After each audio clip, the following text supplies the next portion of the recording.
Wachambuzi wengi wa mgogoro huu wa Israeli, Marekani na Iran mara nyingi wanachambua katika misingi ya kisiasa, katika misingi ya ile inayoonekana kwa macho, na kwa sababu hiyo wanajikuta wanajichanganya. Kwa nini? Kwa sababu katika misingi ya kisiasa mfano wake ni kama watu wanaocheza mpira. Watu wanaocheza mpira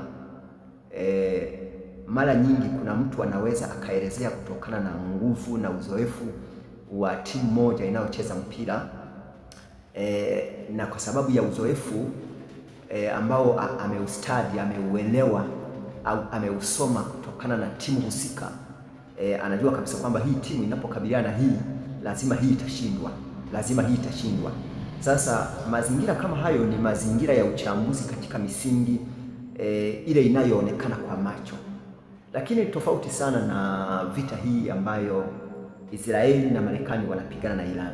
Ni tofauti, na unapoichambua katika misingi ya kisiasa na ule muonekano, kama ambavyo mtu anaweza akatazama timu ya mpira, mara nyingi ni vigumu sana kuthibitisha ukweli kwamba lazima itakuwa hivi, lazima itakuwa hivi katika muktadha au katika sura ya kwamba hili taifa ni dogo, hili liko hivi. Lakini mimi napenda kukueleza siri ya vita hii katika msingi ambao sio wa kisiasa na wala sio ule unaoonekana kwa macho ya wengi, kwa maana kwamba ni kweli taifa la Israeli linaweza likapigwa, linaweza likashindwa vita kwa wakati fulani na likatulia, na ni kweli taifa la Irani lina historia ndefu. Ukiangalia Biblia unaona Irani yupo hata nyakati zile za Ibrahimu, Irani alikuwepo. Lakini jambo la ajabu sana katika uwepo wa Irani likiwa taifa kubwa nyakati zile za Ibrahimu na likiwa limeungana na mataifa mengine matano nyakati zile za Ibrahimu, liliweza kushambuliwa na kikundi cha watu wa nyumba ya Ibrahimu cha watu 300.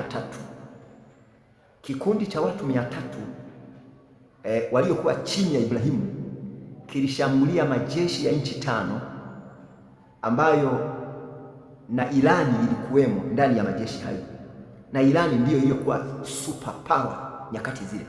Lakini kikundi kidogo tu cha watu waliokuwa chini ya Ibrahimu kilishambulia mataifa hayo 5 na Irani ikiwemo, na mpaka kikamkomboa Lutu. Sasa vita hii ina misingi miwili. Kwanza, kibibilia kuna maandiko yanasema, niombe nami nitakupa miisho ya dunia kuwa milki yako na mataifa kuwa urithi wako. Kuna maandiko yanasema hivi.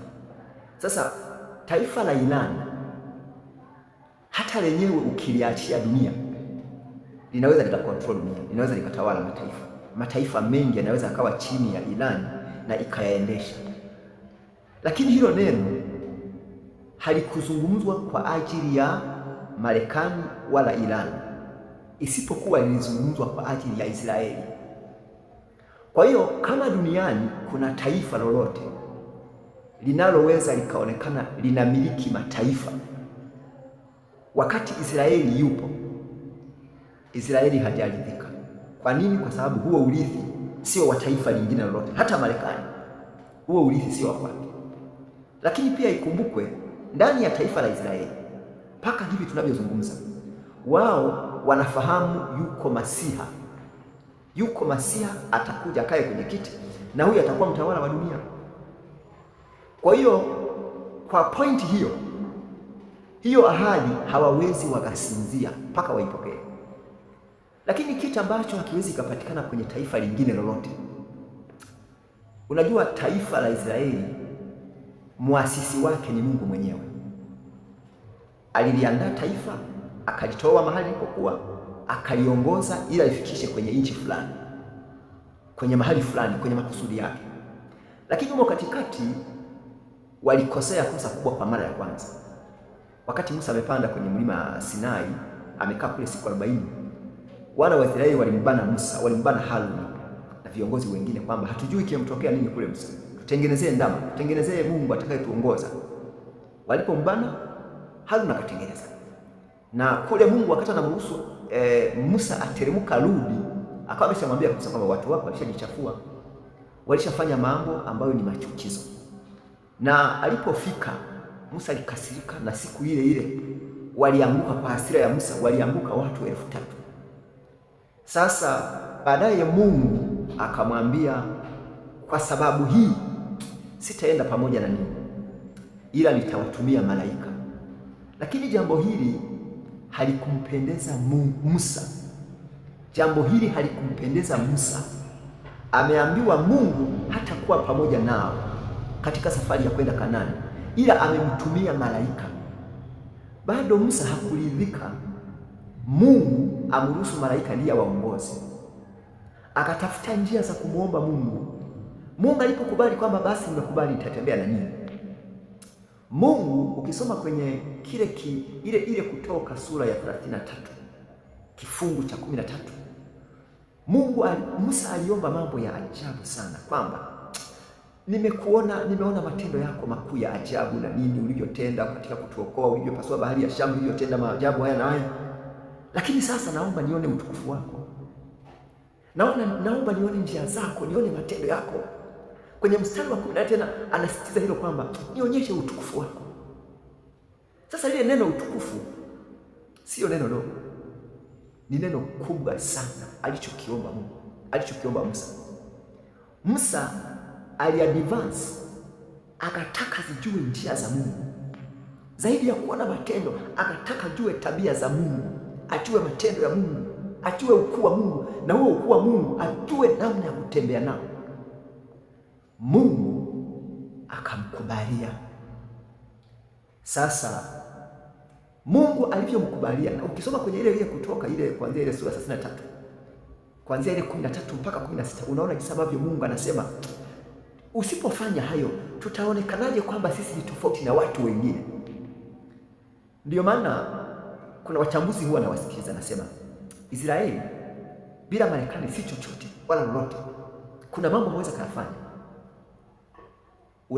Unachambua hayo kwa kile unachokiona kwa wakati huo, lakini Israeli ana kitu kisichopatikana kwa mataifa mengine duniani.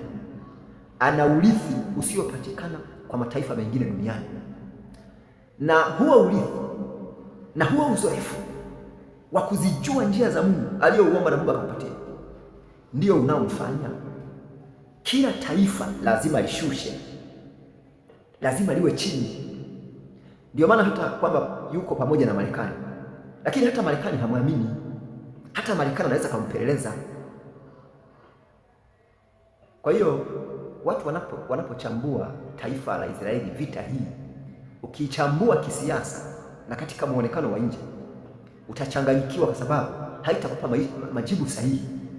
Ila ukweli, taifa la Israeli kwa nyakati hizi tunakoelekea, lazima neno la kinabii litimie, kwamba taifa la Israeli katika nyakati za mwisho litakuwa mlima mkubwa, litakuwa mlima mkubwa kuliko milima yote duniani. Ndiyo maana Irani ataporomoka tu, iwe kwa wakati huu au kwa wakati mwingine. Tena ataporomoshwa na Israeli mwenyewe. Kwa nini? Alicho nacho Israeli si chacho nacho Muirani, si chacho nacho. Kwa hiyo lazima Israeli itatimiza maandiko, itatimiza unabii kwamba katika nyakati za mwisho lazima Israeli utakuwa ni mlima mkubwa kuliko milima yote duniani.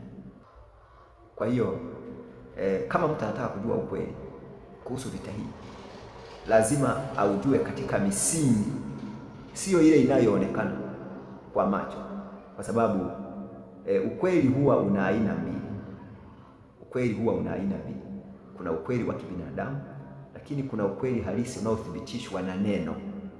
Na kila kinachofanyika ndani ya Israeli hakifanyiki tu katika sura ya nje, kinafanyika kusukuma makusudi ya Mungu yapate kutimia. Huo ndio ukweli. Jina la Bwana libariki.